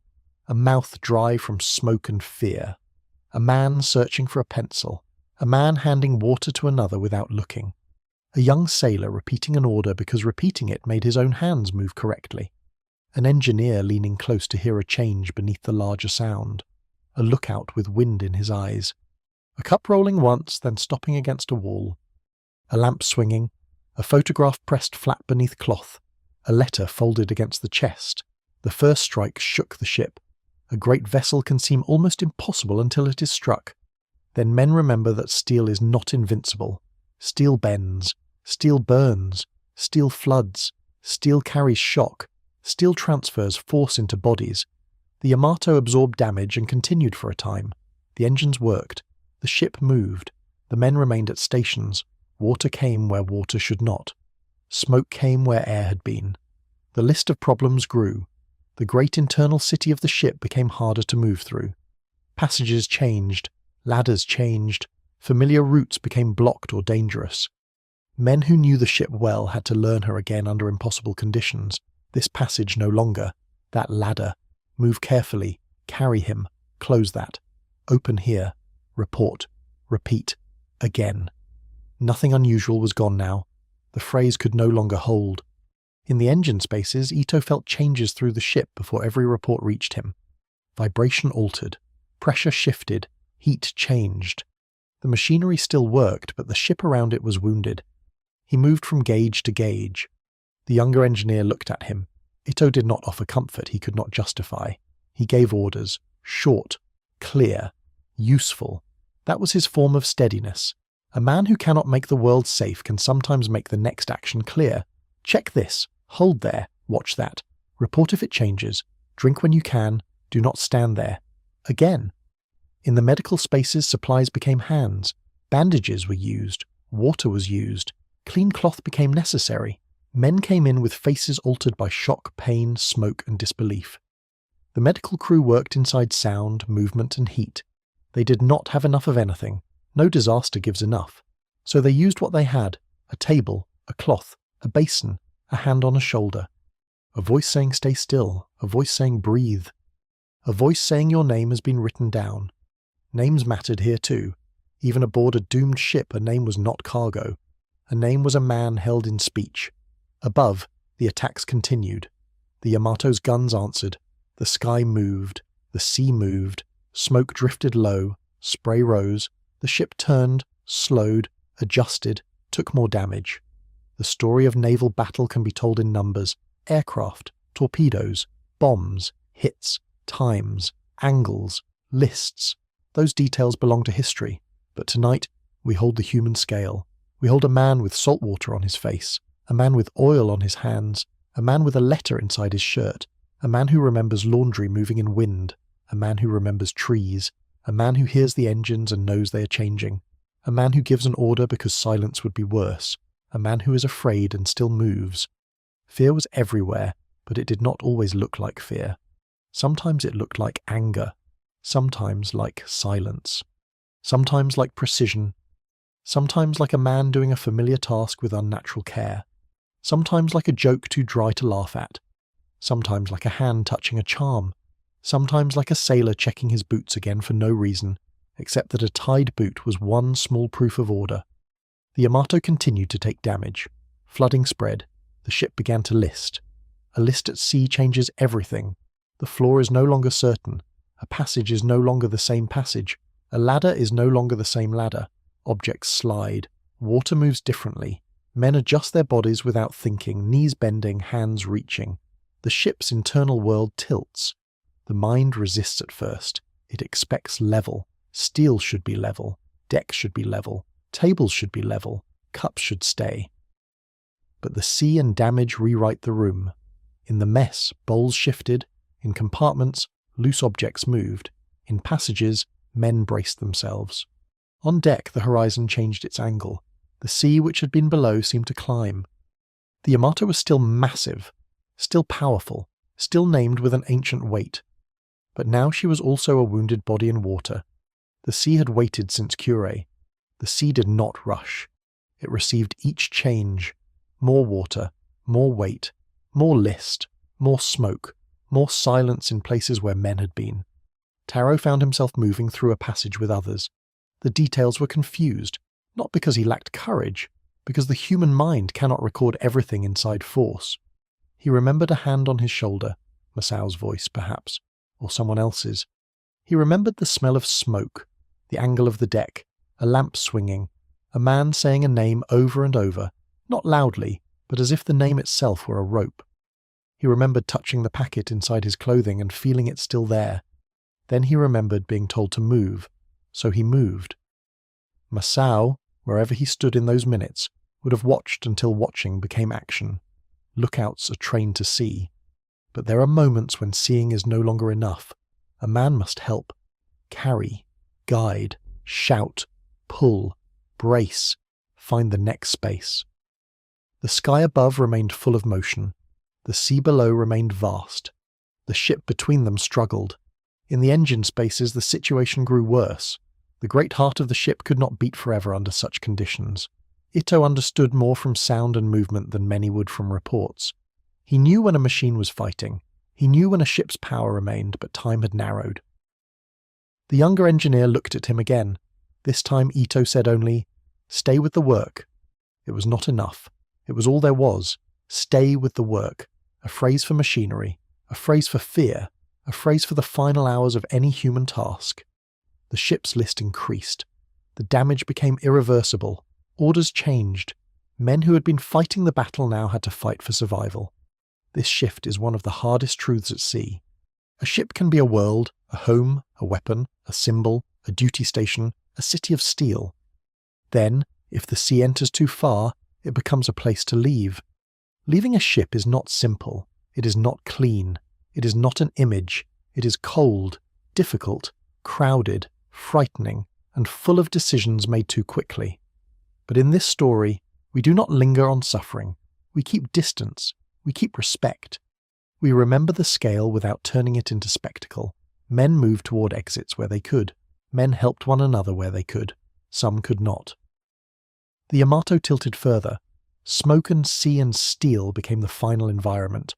The great guns, the armour, the plans, the calculations, the secrecy of Kure, the labour of shipyard workers, the midnight watches, the rice bowls, the letters, the oil rags, the pencils, the photographs, the boots by bunks, all of it gathered into the final minutes of the ship. A ship is never only the moment it sinks, it is every hand that built it, every man who served aboard, every meal eaten, every watch stood, every letter written, every ordinary hour that came before the final one. That is why we have spent time in the quiet parts, because without them, the ending becomes too large and too empty. With them, it becomes human. The Yamato rolled and sank on April 7th, 1945. The sea closed over the largest battleship Japan had ever built. The final moments belonged to those who were there, and we approached them gently. There was force, there was smoke, there was water, there was the terrible power of a great ship disappearing. There were men in the sea, there were survivors, there were many who did not return. Of roughly 2,700 men aboard, only a small number survived. The figure often given is 269 survivors. A number can be exact and still fail to hold the full truth. 269, a number of lives carried forward, more than 2,000 not carried home. The sea continued. It always does. That is not cruelty. That is the nature of the sea. The sea received the ship, the sea received the sound. The sea received the heat, the wreckage, the oil, the broken wood, the papers, the cloth, the memories men could not keep. The sea moved, wave after wave, wind over water, cloud over horizon. The escorts that survived continued. Rescue came where it could. Men were pulled from the water, men shook with cold, shock, exhaustion, salt, grief, and the strange disbelief of being alive when so much had vanished. A survivor might remember one thing clearly, not the whole sinking, not the whole battle, one thing, a face, a sound, a piece of floating wood, the taste of oil and salt, the weight of wet clothing, the sky above, the sudden absence of the ship, the feeling of the sea holding him and not caring whether he had a name. Taro may have survived in our story, or he may not. We do not need to decide. The historical Yamato carried thousands of real men, and we will not pretend to know each private ending. But we can imagine the cloth packet, photograph, charm, leaf. Perhaps it sank. Perhaps it floated briefly. Perhaps it remained with him. Perhaps the sea took it without ceremony. Small objects do not always receive endings. They vanish into history quietly. Masao's laundry image, Ito's short pencil, Kobayashi's roof letter, the cook's bowls, the engineer's rag, the cup held in two hands, the boots beside a bunk, the lamp over a chart. The sea received what the story cannot follow. After the Yamato sank, the water settled slowly. Not at once. Nothing settles at once after such force. But the sea has infinite patience. Spray fell back, smoke thinned, sound moved outward and faded. The horizon remained. Clouds moved. The day continued. The great ship was gone from the surface. A shape in the deep now, a word in history, Yamato. For those who survived, the story did not end with sinking. Survival is not an ending. It is another beginning, often heavier than the first. The surviving men carried the final hours in their bodies, in silence, in dreams, in the way certain sounds returned, in the way the smell of oil or salt could become too much, in the way a cup, a blanket, a boot, a photograph, a line of sea horizon might suddenly open a door inside memory. History would later remember Operation Tengo, the sinking, the strategic meaning, the loss of the great battleship, the end of an era. But the untold story remained in smaller places, in families who received news, in workers at Kure who had once shaped the steel, in a draftsman who might read a report and think of a line drawn years before, in a shipyard worker washing his hands and remembering the hull before it entered water, in a sister who never received the final letter about the leaking roof, in a wife hanging laundry in wind, in a home where trees moved without knowing they were being remembered at sea. No one person can carry the whole thing. No one aboard was living inside history as it would later be written. They were living inside the present. And then the present became memory. Years pass. The sea remains. The Yamato lies beneath deep water, no longer a moving city, no longer a ship of engines, watch stations, mess rooms, chart tables, and crowded sleeping spaces. Now she is a wreck, a shape in the dark, visited by silence, touched by currents, known by history but held by the sea. The sea does not preserve in the way paper preserves. It changes things, softens edges, covers, corrodes, hides, reveals in fragments. A ship in the deep is both present and unreachable. Yamato remains there, not as she was at Kure, not as she was at midnight, not as she was on April 6th, not even as she was in the final hours. She remains as the sea has made her, a final form, a quiet one. The shipyard fades, the harbour fades, the voyage fades, the battle fades, the sea remains. For you listening now, there is nothing more you need to follow. The voyage has ended, the hunt has ended, the final mission has ended. You do not need to hold the whole story. You can let it sink gently into the deep water of sleep. You do not need to remember every date. You do not need to remember every technical detail. You do not need to carry the weight of the ship. You do not need to carry the weight of the war. Let the story become simple again. Kure, steel, lamps, workers, water, Yamato, mess rooms, rice, oil, damp cloth, engine heat, cups, blankets, boots, photographs, letters, midnight, grey sea, Operation Tengo, low clouds, a final horizon, the sea receiving everything. Let the images soften. The shipyard fades, the harbour fades, the sea fades. The name becomes soft at the edges. Yamato, a word in history, a shape in the deep, a story carried tonight, not with noise, but with quiet. The men are no longer at stations in your mind. They can rest. The workers at Kure can lower their tools. Kenji can close the drafting room door. Sato can wash metal dust from his hands. Haru can clean the small cut on his palm. The guard can watch the night screens move in the wind. The ship can rest in the harbour before sailing. The crew can return to their ordinary hours. Taro can fold his blanket. Masao can look at the horizon and see nothing unusual. Ito can check the gauge and find it steady enough. Kobayashi can write about the roof at home. A cook can fill a bowl with rice. A sailor can hold a cup in both hands. A photograph can be wrapped in cloth. A pencil can be tucked away. A pair of boots can wait beside a bunk. Nothing unusual. Nothing unusual. The phrase returns not as denial now, but as rest. A ship before the final mission. A quiet passage, a low lamp, a steady engine, a dark sea. Nothing unusual. You may drift now. You may let the facts loosen. The Yamato was built. The Yamato sailed. The Yamato carried men. The Yamato went down. The sea continued. That is enough for tonight. Enough to remember. Enough to honour. Enough to let go. The sea is dark and wide. It does not ask you to understand it. It only moves. Slowly, deeply, without hurry. Breathe in softly. Breathe out slowly. Let the breath become quieter. Let the body become heavier. Let the shoulders loosen.